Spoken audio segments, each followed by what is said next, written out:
Hi, I'm Bo Howell, CEO and founder of Jute, and I'm here today with Cal Al-Dhubaib, CEO of Pandata. Cal, welcome to our first Fireside Chat. Hey there, Bo.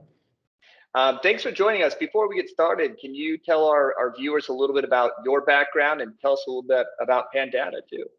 Yeah, absolutely. So I'm a data scientist by training, and I started my journey with Pandata in the world of healthcare research. And I kept hearing folks say, we have data and we don't know what to do with it. And boy, that led me on a really fun journey. So here we are. We're a small group of data scientists, and we help organizations design and develop solutions powered by artificial intelligence. That's very cool. And I assume across industries and in different spaces.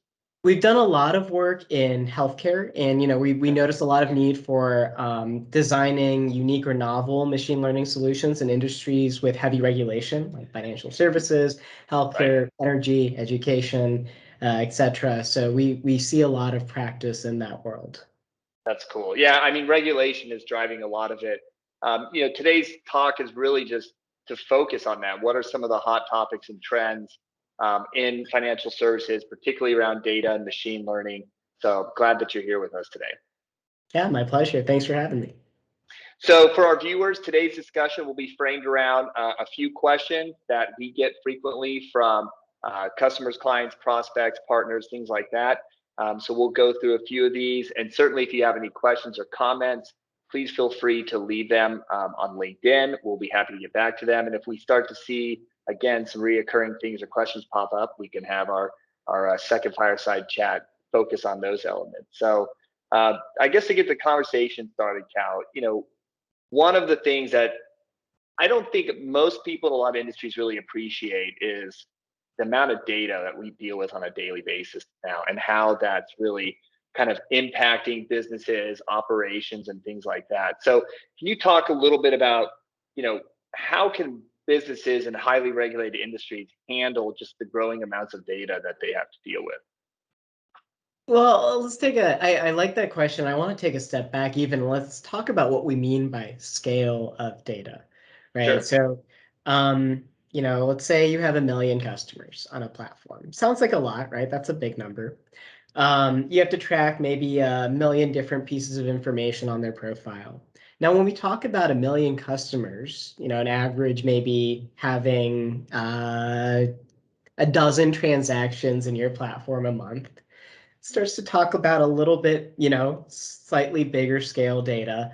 But now what if we're tracking every minute, every second of these 1 million customers, individual behaviors throughout their entire time interacting with your application, including information that they might be typing into search, etc.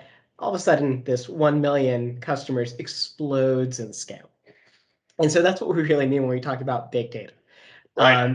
There's almost too much to listen to out there, and you're going to set yourself up for failure when you say, I want to capture all of it. I want to use all of it. And that's really where I like to start this conversation. What is it that we're trying to measure? I don't think the question anymore is what can we measure? We can measure almost anything Sure. at unfathomable scales. So now how do we use that intelligently? And that's the conversation we're starting to see in organizations that are learning to use machine learning in powerful and meaningful ways. Yeah, it's always interesting to me on how our brains as humans are really not meant to handle that many data points at once, right? We're just biologically restricted. We're great at creative, big picture thinking, things Sure. like that, but not processing huge amounts of data. So, that leads a lot of people when they are thinking about what do they do with all this data that they're collecting, right? In some ways, it almost is overwhelming. Yeah. They don't know where to start. They don't know what to do, right? Like, how do you even begin a project? So when someone comes to you and says, look, we know it's important to start building out some machine learning functions. We've got some ideas, but we don't really know where to start. What advice do you give them? So I try to tie it back to what value are you getting? And there are these three kind of buckets of value adds that you can get out of enhancing something with machine learning. The most basic is it's something that you're doing regularly today, but it's a bottleneck to scaling. So let's say you spend a lot of time qualifying prospects. Maybe you have to go to their profile on LinkedIn and you're like, okay, this is the right decision maker, and these are things that I typically look for. I'm now going to invest my time in reaching out to them, yes or no. Right? That's something that today requires a human to do, and it takes a lot of effort. And the quantity of that thing that you can do is limited by how many humans you can have doing that task, right? So value add number one is let's take something that humans know how to do and do regularly, and let's do more of it. Number two could be something similar. We have the intellectual capacity to do this. We know how to do this, but we're intentionally choosing to only do it a fraction of the time because we can't possibly invest as much time as we'd like into it. Great Right. examples in the call center. You have thousands and thousands of hours of conversations and quality assurance. We're never going to review 100% of these. You're going to sample. Right. Right? You're going to sample a few hundred hours. You're going to have somebody go through it, listen it, annotate it, and make some recommendations on how to improve quality overall, or spot checks on how you're fulfilling your customer promises. So that's number two. It's something we know how to do. Humans are doing routinely, but we choose not to do all the time because it's cost prohibitive. So there you have it, machine learning. You can address specific tasks or patterns like that and scale something that you're choosing to do a fraction of time to being able to deliver more of it. And the last thing is we can't even fathom. Great examples in the cybersecurity space where you're monitoring transactions on a network that could number in the billions. You may not even be able to look for the patterns. A Right. human can't even comprehend where to begin, right? And so there's machine learning for situations where the information is just so overwhelming that we haven't even developed human capacity.